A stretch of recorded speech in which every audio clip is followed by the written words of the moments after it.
ہم نے اس عید پہ کوشش کرنی ہے کہ ہماری گلی میں، ہمارے محلے میں، ہمارے دائیں بائیں تھوڑا سفر کریں، بچوں کو دیکھیں، سرکاری سکول سے نکلتے بچوں کو دیکھیں، مساجد مدارس سے نکلتے بچوں کو دیکھیں۔ ہم نہ ایک ایک دو دو کا ساتھ دیں۔ میرے پاس بیسیوں لوگ آتے ہیں، آتے تو وہ دعا کا کہنے ہیں، آتے تو صرف یہ بتانے ہیں کہ اس مشکل میں ہوں دعا کرنا، لیکن دوستوں لوگوں کی باتیں سن کے بڑی تکلیف ہوتی ہے۔ ہم کیا کسی کی مدد کر سکتے ہیں؟ ہمارے لیے تو مدارس چلانے مشکل ہیں، لیکن لوگ اذیت کا شکار ہیں، ذہنی کرب کے نیچے لوگ آ گئے، اتنی بڑی اذیتیں کھڑی کر دی گئی ہیں۔ تھوڑا تھوڑا دیکھو، 2 کا کھانا 3 بھی تو کھا ہی سکتے ہیں نا، 3 کا کھانا 4 بھی تو کھا ہی سکتے ہیں نا۔ میرے محبوب نے ہمیں یہ نہیں کہا تھا زیادہ گوشت پکانا، بلکہ رسول پاک نے تو رنگ ہی بڑا سادہ دیا ہے۔ کریم نے فرمایا عائشہ شوربہ ذرا زیادہ کر لو، پڑوسیوں کو بھی سالن دے دیں گے۔ ایک بچہ آ گیا، یتیم بچہ، اس نے آ کے عرض کی حضور 3 گھر میں افراد ہیں، میں، میری بہن اور میری بیوہ ماں، والد حضور چلے گئے اور آج نا 3 دن ہو گئے روٹی کوئی نہیں کھائی۔ میں اس منظر کو بھی جانتا ہوں کہ جب یتیم گھر میں اکٹھے بیٹھے ہوتے ہیں اور پتہ ہوتا ہے ان کو کہ ہماری اماں کے پاس آج پیسے کوئی نہیں اور گھر میں روٹی بھی کوئی نہیں، تو پھر ان کو بھوک ہی نہیں لگتی۔ ہاں نہیں لگتی۔ اماں پوچھتی ہے پتہ روٹی کھانی ہے؟ نہیں میں تو سویرے جو کھایا تھا وہ ہضم ہی نہیں ہوا، منجی شاہی کوئی نہیں۔ یہ پردے اس طرح کر کے بچائے جاتے ہیں، ایک دوسرے کو تسلیاں دینا، ایک دوسرے سے پیار کا بڑھ جانا، ایک دوسرے کے لیے جذبات اور طرح کے بن جانا، حکمت الہی کے تقاضے ہوتے ہیں۔ یا رسول اللہ صلی اللہ تعالیٰ علیہ وسلم بیوہ ماں ہے، یتیم بہن ہے، 3 دن سے کھایا کچھ نہیں، قربان جائیں۔ وہ گھر جہاں سے کائنات کھاتی ہے ساری، حضور نے فرمایا بلال جا کے ساری ازواج مطہرات سے پوچھ گھر میں کیا ہے۔ حضرت بلال کہتے ہیں میں سارے گھر ہی پوچھ آیا، ٹٹول آیا، ٹوٹل 21 کھجوریں نکلی۔ یہ 2 جہاں کے شاہ ہیں اور پاس کچھ رکھتے نہیں، 2 جہاں کی نعمتیں ہیں، ان کے خالی ہاتھ میں حضور کے سارے گھر کو میں ڈھونڈ 21 کھجوریں نکلی تو لا کے میں نے پیش کر دی، تو حضور نے ڈائریکٹ اس کو نہیں دی، نبی پاک نے اپنے ہاتھ پہ رکھ لی اور کہتے ہیں پھر حضور نے نا اپنا منہ مبارک قریب کیا کھجوروں کا۔ صحابہ خود فرماتے ہیں کہ یہ جو حضور نے منہ مبارک قریب کیا نا تو نبی پاک برکت کی دعا کر رہے تھے، 21 کھجوروں پہ برکت کی دعا ہوئی۔ حضور نے اس بچے کو بلایا، تھپکی دی، فرمایا لے جا 7 تیری بہن کی۔ انہیں معمولی نہ سمجھنا ہو تو حضرت بلال کہتے ہیں حضور 3 بھی دے دینا کبھی تو 30 سال ختم ہی نہیں ہوتی، 30 سال گزر جاتے ہیں، نکالتے رہو کھاتے رہو، ختم ہی نہیں ہوتی۔ حضرت سیدنا ابو ہریرہ رضی اللہ تعالیٰ عنہ فرماتے ہیں حضور نے فرمایا 7 تیری بہن کی، 7 تیری والدہ کی، اور 7 حضور نے اور بھی تلقین فرمائی، فرمایا ایک سویرے کھایا کرنا، ایک شام کو کھایا کرنا، لے جا۔ حضرت سیدنا بلال حبشی کہتے ہیں رضی اللہ تعالیٰ عنہ کہ بچہ لے کے جب باہر نکلا تو حضرت سیدنا معاذ ابن جبل دوڑ کے گئے اور جا کے بچے کے سر پہ شفقت سے ہاتھ پھیرا، کہا فکر نہ کرنا، رب کریم تجھے بہترین سرپرست عطا کرے گا، پتر پریشان نہ ہونا، اللہ تیری مدد کرے گا۔ صرف حوصلہ دیا، سر پہ دست شفقت پھیرا، بچہ چلا گیا تو حضور نے فرمایا معاذ ادھر آؤ نا ذرا۔ یا رسول اللہ حکم ہو، فرمایا کس چیز نے تمہیں اٹھایا بچے کے سر پہ ہاتھ رکھنے کے لیے؟ اس نے تمہیں کہا کس چیز نے تمہیں اٹھایا جو تم بچے تک پہنچ گئے؟ عرض کی یا رسول اللہ وہ جو میرے دل میں اللہ نے یتیم کے لیے رحمت رکھی ہے نا اس نے مجھے اٹھایا تھا، اور میں نے جا کے اس کے سر پہ دست شفقت پھیرا تو حضور فرمانے لگے سن پھر جو کسی یتیم کے سر پہ خالی ہاتھ بھی پھیر دے، جتنے بال اس کے ہاتھ کے نیچے آئیں گے نا رب اتنی خطائیں معاف کرے گا، اتنی نیکیاں دے گا، اتنے درجے اس کو بلند کر دے گا۔ خالی دست شفقت ہی پھیر دے، دینا دلانا تو بعد کی بات ہے، اس کا خیال رکھنا تو۔ یہ جو ہمارے مدارس ہیں نا میں اکثر بچے غریب ہوتے ہیں، لیکن کچھ بچے تگڑے گھروں کے بھی ہوتے ہیں، مالدار گھروں کے بھی ہوتے ہیں۔ اس میں اگر کوئی ایسا بچہ آ بھی جاتا ہے نا جو یتیم ہے، کمزور ہے، تو اپنے آپ کو محسوس نہیں کرتا کمزور، کیونکہ وہ یہ نہیں سمجھتا کہ میں یتیم خانے میں آیا ہوں۔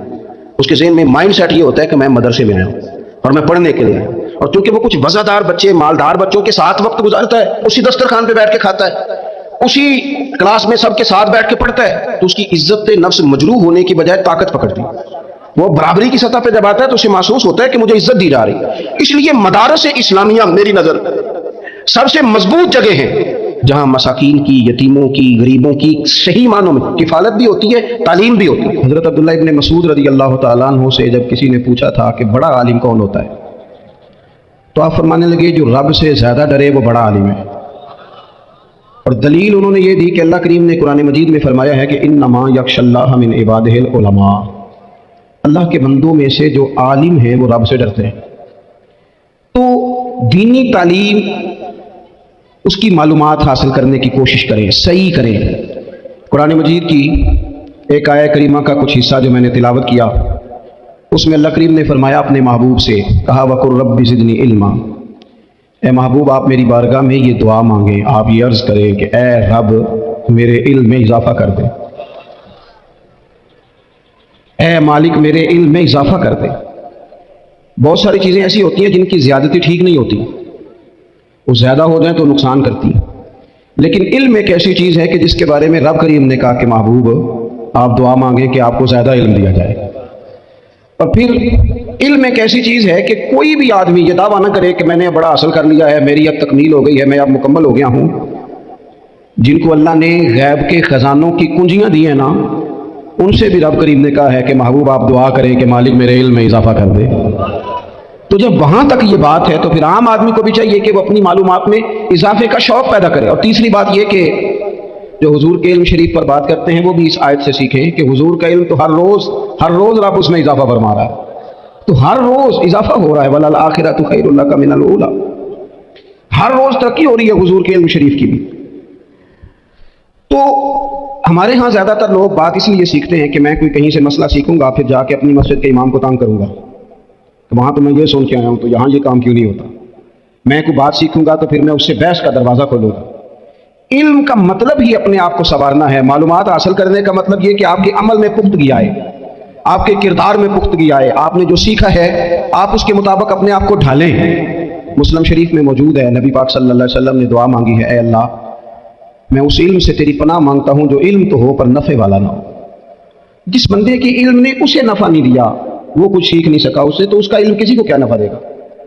جب خود سے اس نے، اور صوفیہ کرام تو فرماتے ہیں کہ جو لوگ بڑی معلومات حاصل کر لیں، بڑی باتیں سیکھ لیں، پنچایت میں کسی کو بولنے نہ دیں، گھر میں کسی کو بولنے نہ دیں، بہت سارے لوگ تو علماء کو بھی مشورہ دیتے ہیں، بڑی باتیں کرے لیکن عمل کے لحاظ سے بندہ زیرو ہو تو اہل دل فرماتے ہیں اس کی صحبت سے بچو۔ اسے بڑا پتہ ہے، بڑی باتیں آتی ہیں، بڑی باتیں آتی ہیں، بڑی باتیں کرتا ہے، لیکن گفتگو کی حد تک تو بہت بڑا ہے، عمل کے معاملے میں صفر ہے۔ بہت سارے لوگ مسجد کے حجرے میں میٹنگ ہو رہی ہوتی ہے اور وہ لمبی لمبی دلیلیں اور مشورے دے رہے ہوتے ہیں، نماز کا ٹائم آ جائے تو اٹھ کے چلے جاتے ہیں، کہتے ہیں میں اپنے محلے کی نصیحتیں پڑھنی ہے۔ کئیوں کو کام یاد آ جاتا ہے۔ فرمایا کہ شخص کے پاس معلومات بڑی ہوں لیکن عمل کے معاملے میں بندہ زیرو ہو تو اسے بچنا کیوں؟ اس لیے کہ اگر پڑھا لکھا آدمی بے عمل ہونا تو وہ اپنی بے عملی پر بھی دلیلیں پیش کرتا ہے۔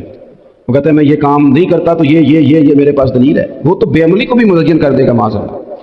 تو دینی تعلیم ایک تو حاصل اس لیے کریں کہ ہم نے اپنے آپ کو سنوارنا ہے، اور دوسرا علم کا شوق طبیعت میں ہو۔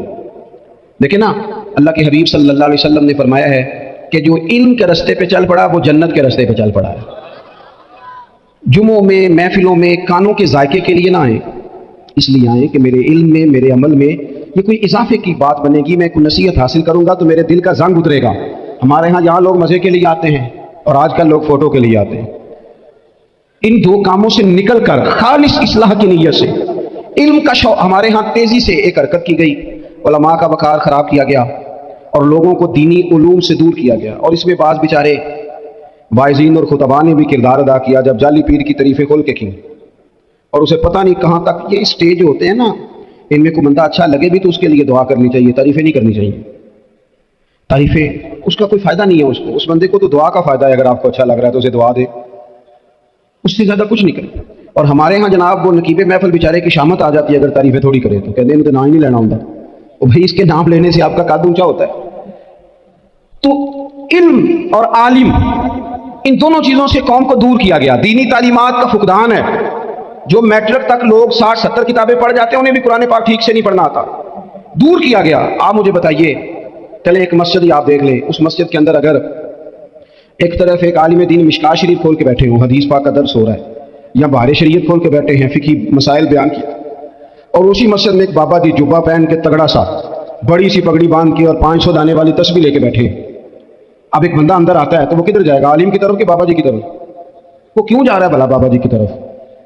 وہ اس لیے کہ ہم نے اسے یہ بتایا ہی نہیں کہ جس طرح سبحان اللہ سبحان اللہ سبحان اللہ پڑھنا عبادت ہے نا، اسی طرح دارابا پڑھنا بھی عبادت ہے۔